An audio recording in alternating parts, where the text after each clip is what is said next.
డబ్బు డబ్బు అని ఎడుతుండవుగా, ఇదిగో తీసుకో డబ్బు. నీకింత డబ్బు ఎక్కడిది? ఏ తప్పుడు పని చేయడానికి ఒప్పుకున్నా? ఏం చేసి సంపాదిత నీకేందుకే?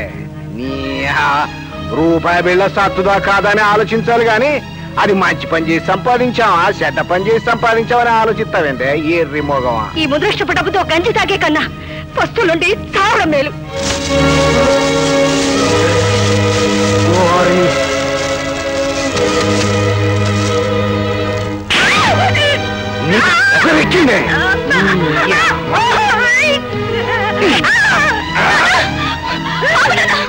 ఉండమ్మా, దీని అంటూ తోలుస్తాను.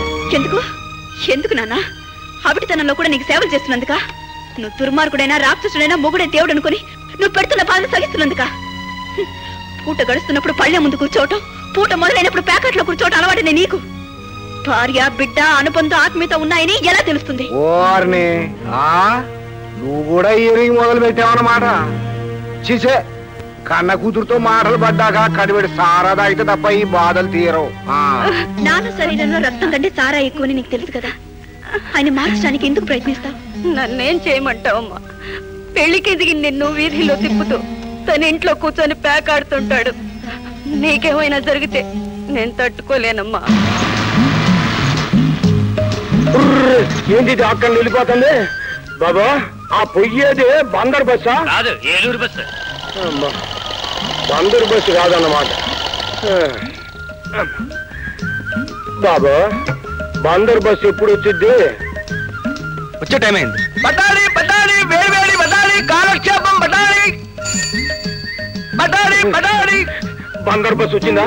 ఇంకా రాలేదు కదండి బటాలి. బాబా, బందర్ బస్సు వస్తే కథ లేపయ్యా. సరేలేండి బటాలి బటాలి. ఇలో తాత, బందర్ బస్సు వస్తే లేపుతాను కానీ ఏటీనా కలిసి పడేవారు దగ్గర.